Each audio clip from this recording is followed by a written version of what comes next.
Whether you're in a couple or you're single, I don't know about you, but Valentine's Day can put a lot of pressure on a person. I think that it plays into the cultural pressure that we all need to be pair bonded. Being loved is that lovely warm feeling that we all got used to as children. But as adults, we know that love is not a feeling, and there is the other side to love, and that is our active loving. While the feeling of being loved may originate outside of ourselves, to love doesn't require that we be pair bonded. The ancient Greeks felt that there were all sorts of characteristics and sides to love. There was the love that was between a parent and a child, the love between friends and siblings. There was the love and hospitality that we showed towards someone who was visiting or a guest in our town. And if you believe in something greater than oneself, there is always the love of the divine for the human being, and the human being for the divine. There was the love of self, which really modern psychologists would say is what is required before we can even get into the romantic love of Eros. Something we don't talk about very much is that Eros is designed not just for attraction and sexuality, but for beauty, and we can experience or make beauty anywhere.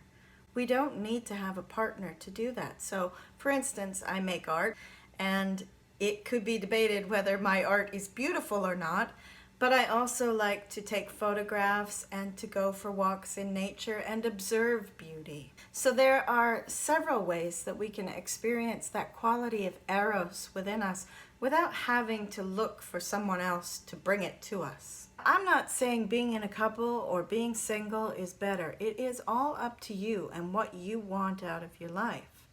But if on this Valentine's Day you are in either a couple you don't want to be in, or you're single and you don't want to be single, this is an absolutely wonderful opportunity to take a look at the quality of your love and your availability to be loved.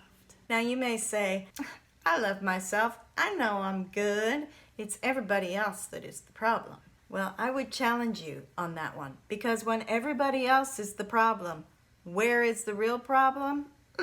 Right here.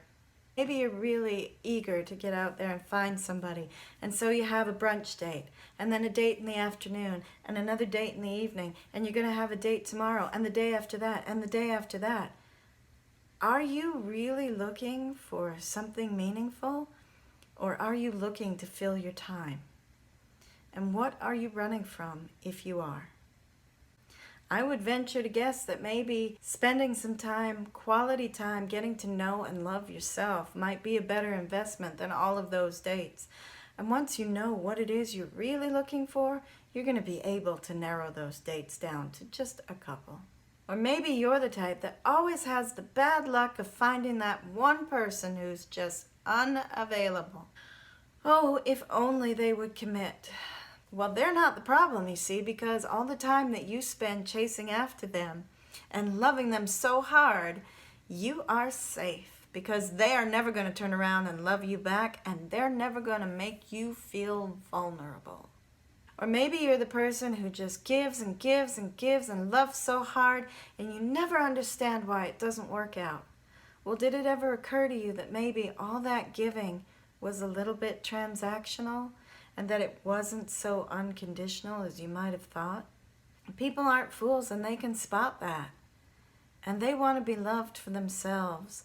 They want to be able to receive because it's being given unconditionally out of love.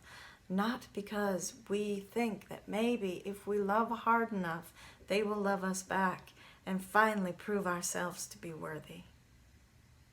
If any of that sounds even a little bit close to home, then maybe this Valentine's Day, it's a good time to start looking at the love for oneself.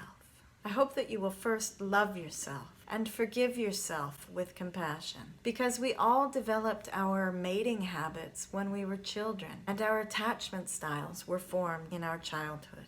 Now, I know that many people take time out after the breakup of a relationship, and I did. My last relationship ended terribly, and it took me a very long time to be able to even think of loving somebody else.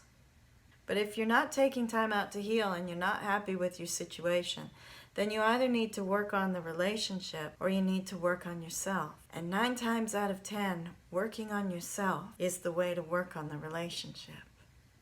If you're already in a couple, there is research that shows that a little bit of gratitude goes a long way to improving that relationship. And if you're not in a relationship, guess what? Being a grateful person makes you attractive.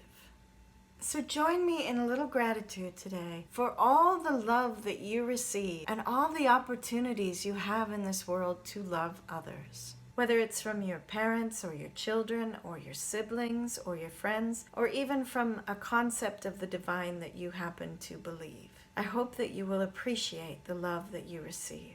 I recognize that it is entirely possible that there's someone watching who has the feeling that there is nobody who loves them today. If that is you, and I hope that it's not, I want you to know that you are loved.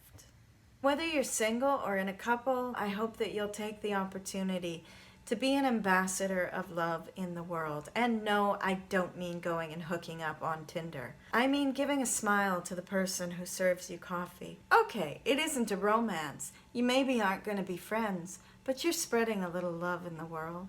Maybe it's the person at the grocery store who's been standing on their feet all day and you say thank you to them. Or maybe you have a little chat with them. No, you're probably not going to marry them, but you are spreading a little love in the world. For what are you most grateful today?